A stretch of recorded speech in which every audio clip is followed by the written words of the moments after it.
Welcome back everyone to the 2022 Winter Cell Olympics presented by NBC.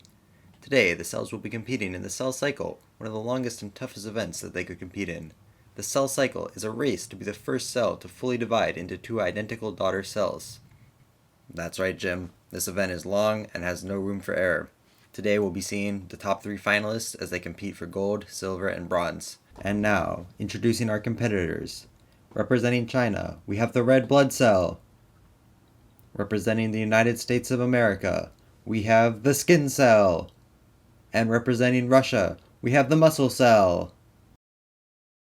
Alright, Joe, looks like the cells are about to start. And they're off. The competitors are now in G1, where they'll need to grow and make their enzymes and proteins for the rest of the race. They'll also have to pass through the first checkpoint of this competition. Now, checkpoints are very important in the race, as if you fail a checkpoint, you're killed and you're out of the race. No more competing for you.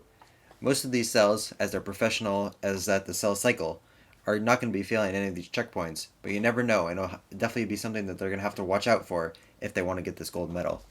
And as these cells begin to finish up G1, we can see that the red blood cell from China is in first place, followed by the skin cell from the United States, who is then closely followed by the muscle cell from Russia. Truly an excellent G1 phase from the Chinese red blood cell, world record pace if he can continue to keep this up.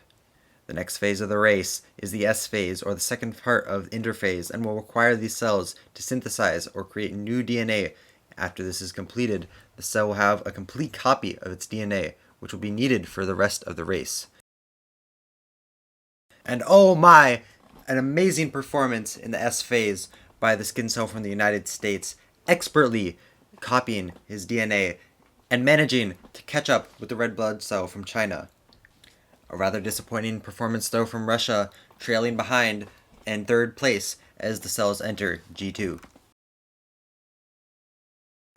Now, G2 is the second phase for growth during interphase and will be the last phase before cell division.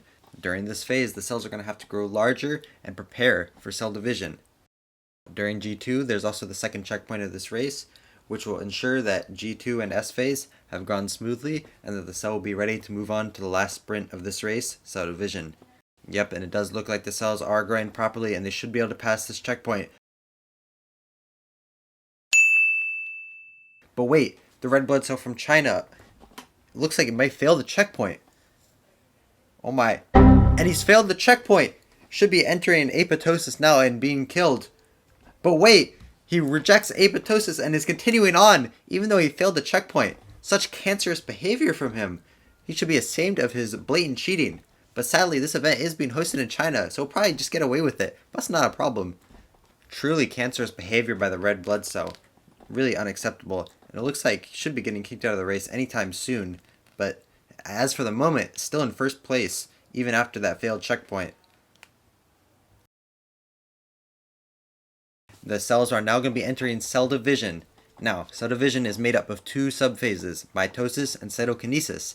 The cells will be entering the first phase of mitosis, which is prophase. It looks like the United States is starting to catch up. That chromatin that they copied earlier in S phase is now starting to form chromosomes, which is vital for transporting the DNA around the cell, with a really amazing start to dissolving their membrane, which is a vital step in prophase. And yep, looks like they're already using their centrioles to start building the spindle fibers. Those will be essential in aligning the chromosomes in the middle to prepare for the actual dividing of the cell. Now let's take a look at the current positions of the cells as they finish up prophase. We see that the cancerous red blood cell and the skin cell are currently tied for first place, with the muscle cell right behind them, as the cells begin to enter metaphase. Now during metaphase, they'll need to align the chromosomes that they had formed in prophase in the middle of the cell, so that during the later phases, they can divide the chromosomes into the sister chromatids and then form the new cell. That's right, Jim. But the story of today is that failed checkpoint from China during G2. Let's get a replay on that.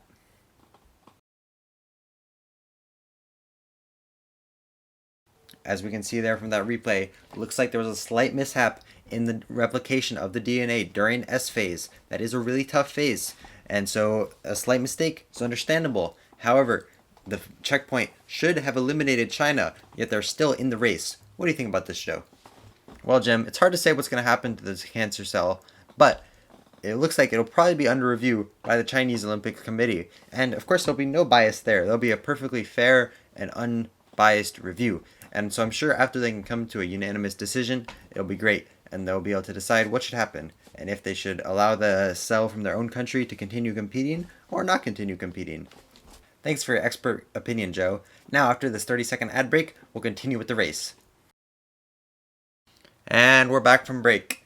While we were gone, the cells finished up metaphase. It was quite uneventful. They line their chromosomes up into the middle like they're supposed to, and they'll now be moving on to anaphase, where they'll need to pull the chromosomes apart into the sister chromatids, which will be the basis of the DNA for each of the two daughter cells. Now, we see the United States expertly splitting the chromosomes apart into the sister chromatids, a major step in anaphase and a great start to anaphase for the United States. But wait, something appears to have gone horribly wrong with the Chinese anaphase.